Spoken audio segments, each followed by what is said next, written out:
Olá, turma! Estamos de volta agora com ciências. É isso mesmo, pessoal. E o nosso objetivo em ciências hoje é compreender a importância de estarmos bem informados para a nossa colaboração enquanto cidadão. E o tema da nossa aula hoje em ciências é o motivo de estarmos em casa, a Covid-19. Isso mesmo, vamos falar sobre a pandemia que estamos enfrentando por conta da Covid-19. Existe a diferença entre epidemia, endemia, pandemia e surto, como vocês podem ver aí. O que é que diferencia, né? A epidemia é a elevação do número de casos de doença, agravo em determinado lugar e período. Endemia, presença constante de determinada doença dentro dos limites esperados. Pandemia, série de epidemias localizadas em diferentes regiões, larga distribuição espacial, que ocorrem em vários países ao mesmo tempo. E surto, um tipo de epidemia em que os casos se restringem a uma área geográfica, geralmente pequena e bem delimitada. Mas o que é a Covid-19? Gente, o coronavírus é uma grande família de vírus comuns em muitas espécies diferentes de animais, incluindo camelos, gado, gatos e morcegos. Raramente, coronavírus que infectam animais podem infectar pessoas, como, por exemplo, o MERS-CoV e o SARS-CoV. Recentemente, em dezembro de 2019, houve uma transmissão de um novo coronavírus, o SARS-CoV-2, o qual foi identificado em Wuhan, na China, e causou a Covid-19, sendo em seguida disseminada e transmitida pessoa a pessoa. A Covid-19 é uma doença causada pelo coronavírus, denominado SARS-CoV-2, que apresenta um espectro clínico variando de infecções assintomáticas a quadros graves.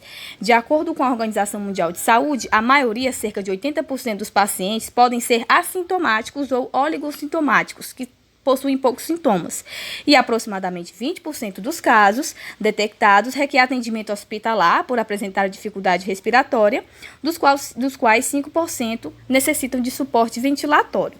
E quais são os sintomas? Os sintomas da Covid-19 podem variar de um resfriado a uma síndrome gripal, presença de um quadro respiratório agudo, caracterizado por pelo menos 2 dos seguintes sintomas: sensação febril, febre associada, dor de garganta, dor de cabeça, tosse, coriza, dificuldade para respirar, perda do olfato, alteração do paladar, distúrbios gastrointestinais, cansaço, diminuição do apetite, dispneia, que é a falta de ar. Então, esses são os principais sintomas da Covid.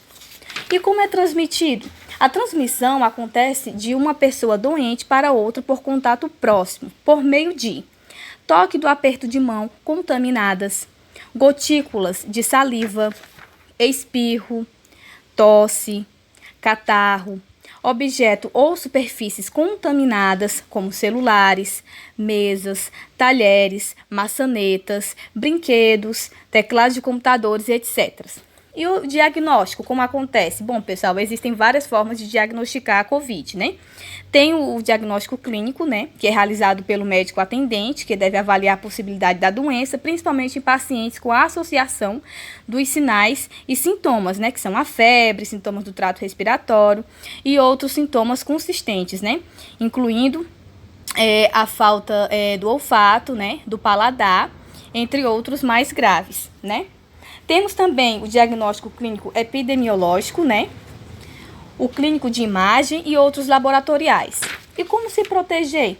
As recomendações, né, de prevenção à Covid-19 são as seguintes: lave com frequência as mãos até a altura dos punhos com água e sabão, ou então higienize com álcool em gel 70%. Essa frequência deve ser ampliada quando estiver em algum ambiente público, ambiente de trabalho, prédios, instalações comerciais, né? Quando utilizar uma estrutura de transporte público ou tocar superfícies do uso compartilhado. Ao tossir ou espirrar, cobrir a boca, o nariz com o lenço ou com a parte interna do cotovelo, não tocar os olhos, nariz, boca, manter o distanciamento, né, de pelo menos 1 metro, higienizar com frequência o celular, os brinquedos de crianças e outros objetos que são utilizados com frequência, não compartilhar objetos de uso pessoal, entre outros, né? E se você ficar doente, procure imediatamente os postos de triagem nas unidades básicas de saúde, UPAs, ou em outras unidades de saúde. É muito importante que a gente procure ajuda médica, certo? E vamos falar sobre fake news, né?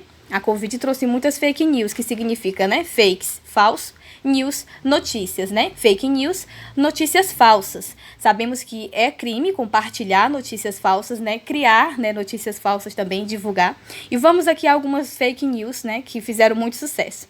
Máscaras de doação da China são contaminadas com coronavírus. Isso é fake news. Não há comprovação nenhuma de que esses produtos sejam contaminados.